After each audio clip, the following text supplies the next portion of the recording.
You know, just when I think a chapter can't get any better, we get another one right after that's even better.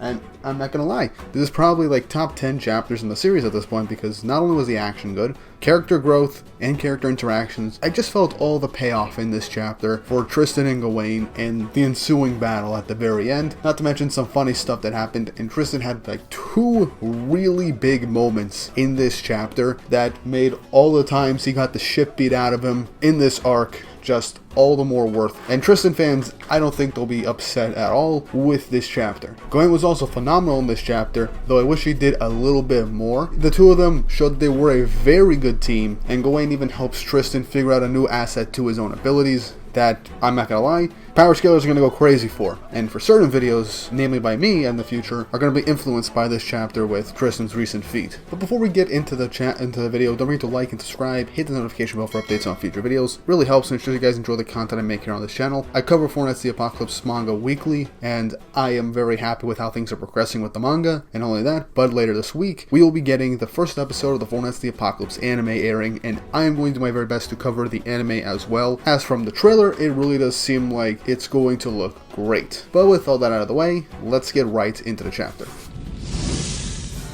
So chapter 123 of the Four Knights of the Apocalypse, titled Resolve. And I'm just gonna say this right now, I like the full 2-page color spread that we got for this chapter. Just the 4 knights against their respective opponents. Though buff Gawain not in this image brings it down a few points. But either way, really cool poses from the 4 knights. And I won't lie, really cool, and shows that we're really in like the climax or the finale portion of this arc. We'll be getting the conclusions to all these fights very soon. So this chapter starts off from where last week finished, with Gawain doing an exploding uppercut rising impact on the Testament Beast, knocking it back. As Tristan is thinking of her words, I'm just as much of a washout as you, but it's fine, isn't it? That's who I am, and that's who you are too, Tristan. As then the Testament Beast then does what it did to Tristan from last chapter and just breathed like a crap ton of intense flames at Gawain, but Gawain brushes it off with a flaming aura around her, basically stating what I think we kind of would have figured: you thought flame would work against the sun. And I just love that manic energy she gives off as she's just shining through that intense flame that was just thrown right at her. And the Testament Beast then tries to get her with its scorpion tail to potentially poison her, but Gawain grabs it and then tosses the Testament Beast over onto the ground. The Testament Beast then begins to swing its sword, but right as it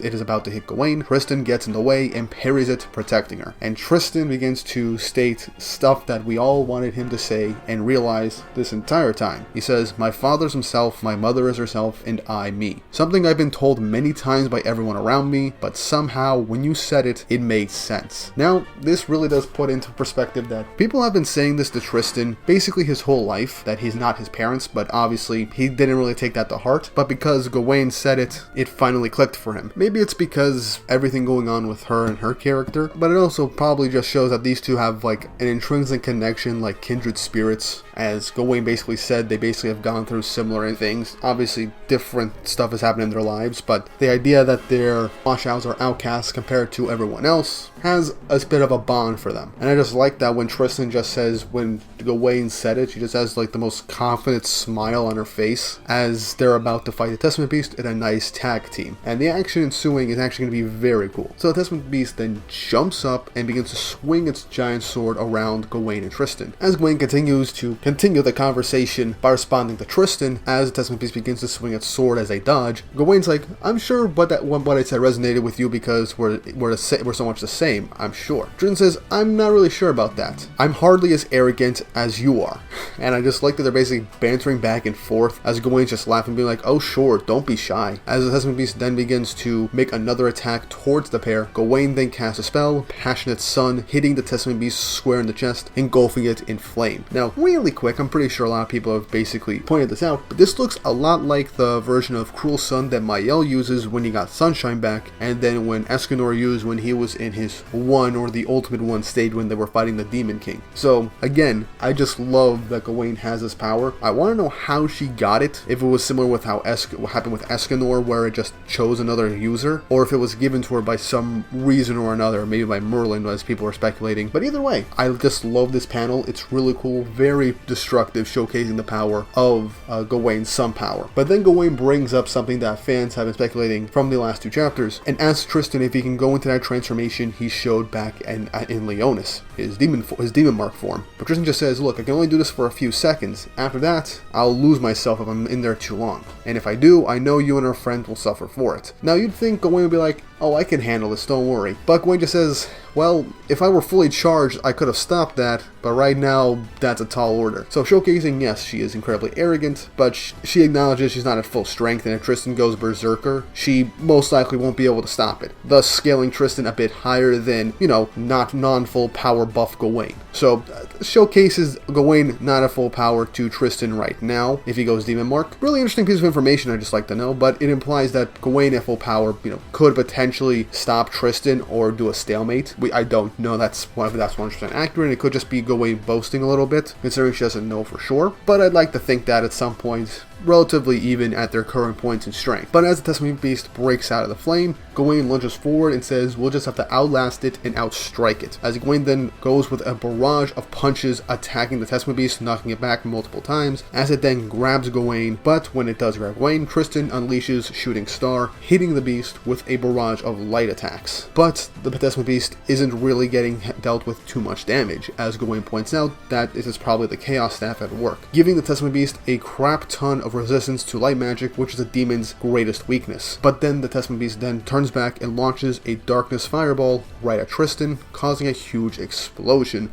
knocking Tristan back, and Gawain feels the impact. But this gives Gawain an idea, saying that this is it. She calls out to Tristan, stating to keep firing his Shooting Star attack, but to unleash some dark magic while he does so. As she states, based off what we saw just now, with the great force of that fireball canceling out some of that Shooting Star, the force generated by darkness and light canceling each other out can break any defense. Which, I don't know if Gawain knew this, or she just got this idea right now. Showcasing her own battle IQ and understanding of magic, I do think that this is something that people have speculated on Tristan doing, as we will now see. Gawain then says that this is something only you as a Nephilim can do, as Tristan's like, only I can do? But he says, I'll get you caught up in the impact, but obviously Gawain just teleports out of the demon's clutches and appears right next to Tristan and just tells him to just do it already. And Tristan, kind of embarrassed, just starts the onslaught. Testament Beast not knowing where Gawain went, Tristan then unleashes his demon power in one eye and unleashes dark snow around the Testament Beast. Real quick, this is the exact same attack that I think the Grey Demons do in Seven Deadly Sins and Demon Hendersington, which seem to be like instant kills for very weak opponents. So this is actually a really cool callback and showcases Tristan has a lot of varied abilities for his demon powers and soon to be goddess powers, I'm sure. And we then get to see a bunch of consecutive panels of the light clashing with the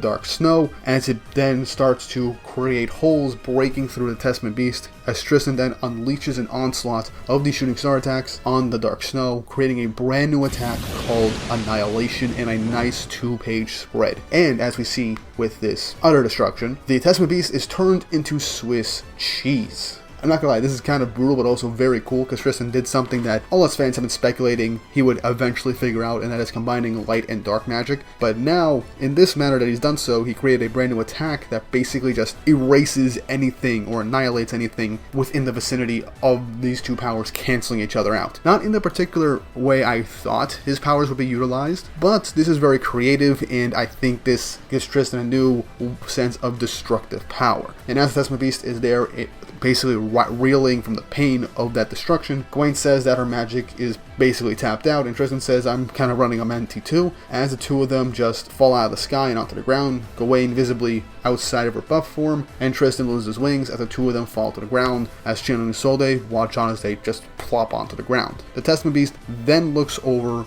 at the gate to Camelot, as they realize that it's using its last of its strength to destroy the doorway. And then Tristan realizes after he sees this, tells Gawain to teleport him in front of the Testament Beast. Gawain calls him mad, as he literally just said that he was out of magic, but Tristan says, I just got one more swing left in me, right now. Send me over. Gawain says it's your funeral and teleports him right in front of the magical blast. And Tristan does the one thing that I and many others have wanted to see him do since watching Grudge of Edinburgh, or at least since we saw Tristan appear in Fortnite the Apocalypse. As we then get a full page of him using full counter for the first time in the manga. He did the thing. He really did the thing. Everybody has wanted him to use that full counter for the longest time, and now he finally uses it, and I really do feel like this is a really great moment for Tristan, as we see 3 consecutive panels of Tristan swinging his sword, then the magic ball going back towards the Testament Beast as he gets engulfed by the flame, and then the big explosion that occurs afterwards as the impact just blows through Tristan, Gawain, and Gawain, as we get another full page of just the sheer destructive force of that power. As one, we all know full counter bounces back a magic attack at twice the strength, so the fact that it's this big showcases how strong Testament Beast's last breath attack was going to be, and Tristan just magnified it to completely obliterate it. As everyone feels the shockwave from this intense blast, the pillars around it crumble down as Tristan wakes up and hears someone beside him as he says, "Hello, Schwartz." Now, this is actually something that I didn't really realize until watching the Grudge Vandenberg movies, but apparently defeating a Chaos Beast in this manner could actually just completely obliterate them and separate them back into their key components. Elizabeth even did this in Grudge Vandenberg when she fought that Chaos Mage type creature that cursed her in the first place. So Tristan saved the 6 high-ranking demons, the 6 Knights of Black. Again, I'm still calling them. They are not given an official name. We'll just call them the next generation of the 6 Knights of Black. But after he says hello to Schwartz, as the entirety of those knights are just unconscious on the ground, Schwartz goes on to say that the 10 Commandments shall forever be my heroes. I'll never forgive the 7 deadly sins for beating them. As Tristan looks a bit solemn, Schwartz basically gives Tristan one of the biggest compliments he probably could have heard. He says, "But I'll admit it, a Nephilim's power is deadly. I never had a chance at all." Tristan says, "Yeah, but you were just as stout." Schwartz laughs as then Gawain sits on his face. I don't know what Nakamoto was thinking with this panel. And I just like that Gawain's like, "You're praising the wrong person right here, you know that." As Tristan's like, "Oh yeah, of course. We only won thanks to your teamwork, Gawain. All hail the undefeated master of the sun." And that ends the chapter. That is just a hilarious and heartfelt way to end the chapter. Tristan unlocking an incredibly powerful ability, utilizing full counter, the thing that everybody's wanted to see him do for the longest time, and him getting acknowledgement from Schwartz as he acknowledges Tristan's strength. All culminating in this one singular chapter. I am very happy with how everything turned out. I wish we got a little bit more of Gawain in this fight being a bit longer, but I honestly am not mad. Gawain had a great moment last chapter. She did a lot of fighting in this chapter as well, giving Tristan the idea of combining both his powers for a huge destructive force to obliterate their opponent. I am fully happy with this chapter. Tristan got to do full counter as well, and Schwartz acknowledged, Tristan's power. And I like how he's not being like forgiving of the sins, because he still views the commandments as his heroes and the sins defeated them, so obviously he'll still hold that grudge. But the fact that he's acknowledging Tristan's strength showcases his strength as Schwartz as a character, as he is willing to just acknowledge that the person that he mocked previously is incredibly strong for using his powers the way they did, and that he most likely would never stand a chance if he uses powers like that to begin with. So Tristan's strength held in very high regard. I still find it funny that Gawain just sat on the man's face because she wasn't being praised. It's funny, but I feel like we probably could have gotten like the exact same joke of her if she just sat on the man's chest or something like that. I don't know. It just feels weird. Still kind of funny though. He has to assert dominance, Cell. Trust me, it's the right move. But yeah, the battle against the Testament Beast is done. Tristan and Gawain are tapped out, can't fight anymore. We still have Rosebank still hanging around. Not sure how things are going to play out in this portion, since no one's really able to fight at this moment, since Team Percival and Team Tristan have been knocked out, and Gawain and Tristan are tapped out of power. So they won't be able to fight, but I don't know if Rosebank is going to do anything since no one is able to actually fight. But this does leave us with something that's almost guaranteed with the next chapter, Lancelot versus Nanashi. Now, I like how the Testament Beast fight was finished in succession, not cutting back and forth. So I feel like we'll get the Nanashi fight next, and we'll eventually get the conclusion to Percival's fight with Mortlich. And then we'll get the full-on conclusion to this arc. But either way, really solid chapters back to back, and I am just all sorts of excited for how this arc is going to conclude. I still hold the Leonis arc as a much better arc, at least for me, due to the build-up and everyone coming together and all different fights and moments in that section of the story. But this is definitely, in terms of how things are progressing, this might be the second best. So we'll see how things go. But that's my review of Fortnite the Apocalypse Chapter 123. I hope you all enjoyed. Leave your thoughts and opinions in the comment section down below on what you thought of the chapter, what you think of Tristan using full counter, his new power, and Gawain in this chapter, and how do you think the rest of the arc is going to play out? Are you liking this arc so far? Once again, if you haven't already, like and subscribe, hit the notification bell for updates on future videos. It helps and it shows you guys enjoy the content I make here on the channel. And with all that out of the way, I hope you all have an awesome day.